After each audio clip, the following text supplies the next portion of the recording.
Welcome back to r/JustNoHoa HOA, where people share stories about their crazy homeowner associations that make us feel better about not living in an HOA. And in case you are new around here, please don't forget to subscribe to the channel to join our awesome community. Without any further ado, let's dive right into the stories. And the first one is titled Entitled Crazy HOA President.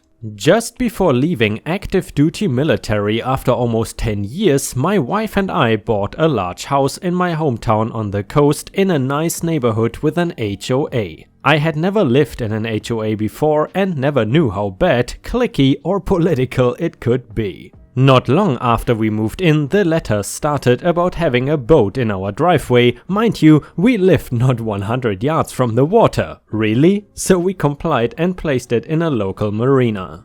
After living there about 2 years, the neighbors we had, which were really great, moved and a new older couple moved in. They were really nice at first, letting my children swim in their pool, sharing an adult beverage in the evening, talking on the fence, etc. And then it happened. The wife ran for and became the HOA president. She started walking around the neighborhood and taking notes. She would walk into people's yards and make corrections and even go so far as trespass into people's backyards, gated or not, and take pictures of violations and send out letters. I came home one evening to find her on my back porch looking at things and taking pictures. I was a police officer at the time and while trying to be nice informed her she could get into a lot of trouble for what she was doing. She tried to tell me as the HOA president she was entitled to go into people's private property and even their houses to inspect them if need be. I informed her of the state and federal laws against this and it started a war. I immediately started receiving $100 fines for very minor issues with my home. I fixed the issues immediately and never had to pay the fines with the HOA property management company, but did file complaints. The HOA PM company never did do anything about the complaints. And then it happened. I also owned a small business which I had a truck and trailer I would use during the business day. I had this parked in front of the house one day and she took a picture of it. According to the HOA rules, it was not allowed to be there overnight and never was. I received a letter and a fine for $100 stating that the vehicle had been parked there overnight. This time I asked for a review with the HOA board of directors, the PM company, the attorney and my attorney. This was going to cost the HOA, PM company and all involved much more than $100 in time and money. At this meeting I asked the HOA president to present evidence other than one picture that the vehicle was there more than 24 hours with time and date stamps. She could not.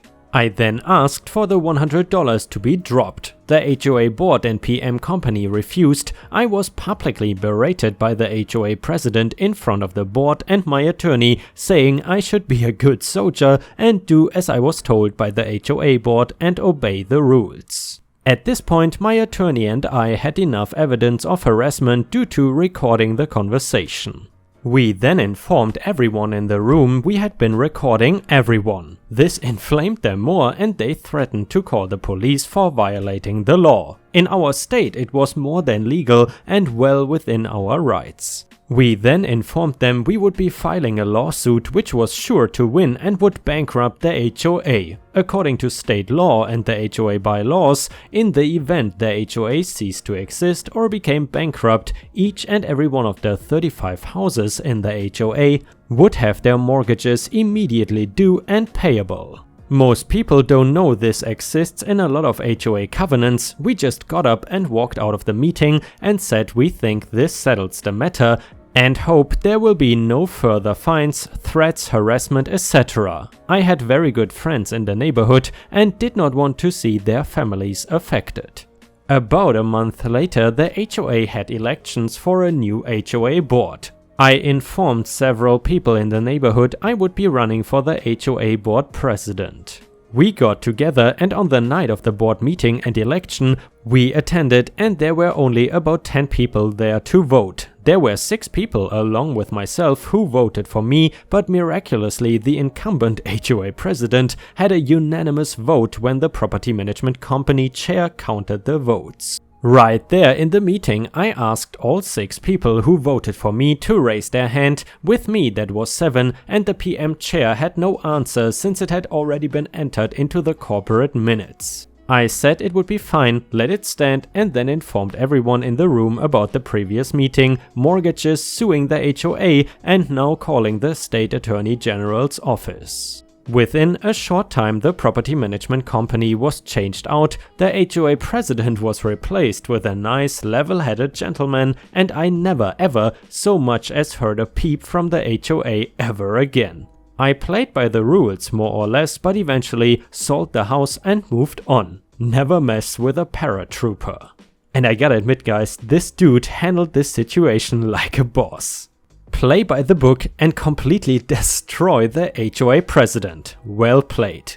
And by the way, if you enjoy the HOA stories, please don't forget to post some star emojis in the comments and maybe also like the video if you want to support my channel. Thank you so much in advance, your support means the world to me and it is very important for the growth of my channel. And now let's move on to the next story. And the next one is titled, Am I the a-hole for refusing to pay an HOA fine? Those guys clamped my car.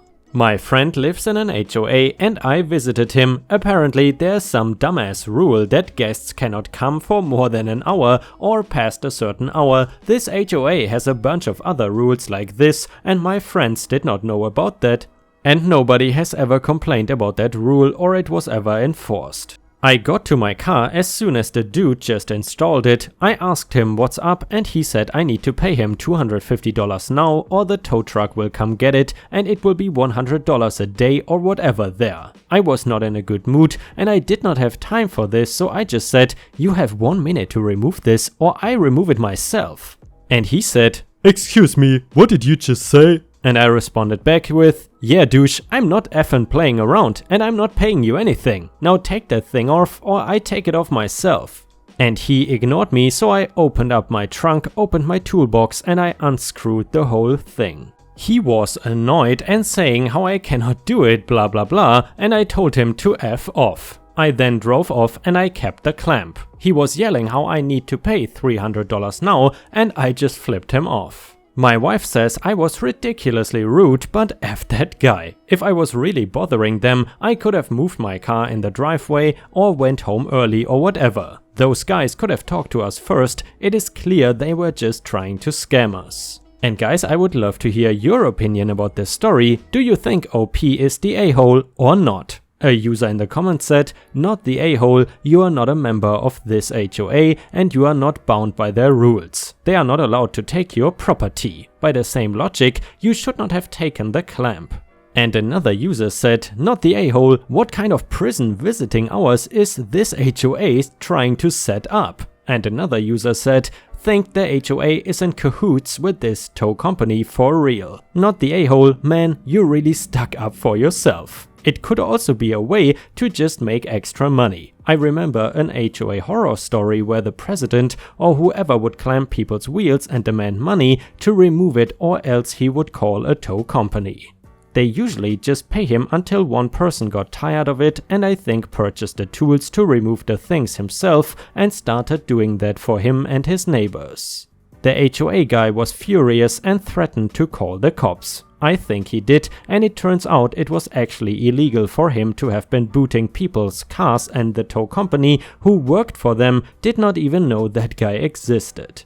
I think he got fined, and if you had proof of payment due to the boot, then he was made to pay people back. If there was no proof, they could not do anything. And another commenter said, yeah, I'm gonna go against everyone and say everyone sucks here. The dude was just doing his job and you instantly go into swear and evil face mode. Like, he may not like the job, but that is what he is told to do. You don't need to be a complete jerk, plus you said you kept the boot. Well, congrats, you're a thief now. Better hope the HOA does not contact your friend to try and find you for stealing the boot. However, the HOA service could relax on their weird rules since you were on your friend's land. I think they should not be able to boot your car. Like, what if friend got a new car that the HOA didn't know was theirs? Would they have to pay to get it back despite them owning it? Ergo, everyone sucks here. And the next one is titled, No tall plants? Fine. No edible plants? Fine. So I am not entirely sure if this fits here, but I wanted to share this ongoing story about our condominium association and our plant war. My family moved from an apartment without any of our own land to grow plants into a condominium with much more room inside, as well as a little bit of our own space to plant whatever we want. The complex we chose also happens to be the first one you see when you drive into the condominium, though our garden space is not visible to people driving past the condos on the main road.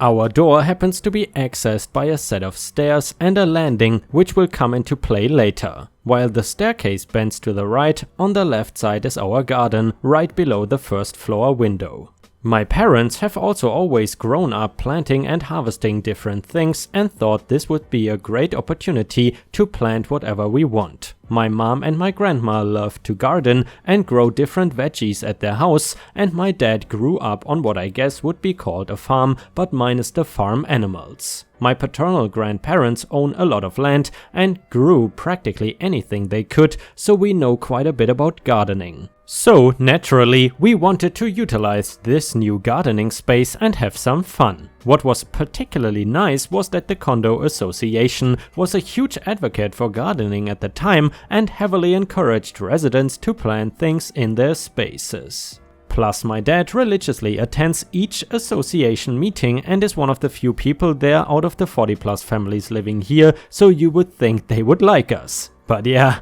wrong. The actual story part. We started off our first year with cucumbers and watermelon that ended disastrously, but that is a whole nother story. My dad is also very fond of sunflowers, so we would plant mammoth sunflowers in our garden space. Naturally, the mammoths were huge and grew tall enough to obscure the first floor window. We planted them for several years without any complaint. And then the condo association board changed. They suddenly made a rule that we cannot plant anything growing past the first floor windows.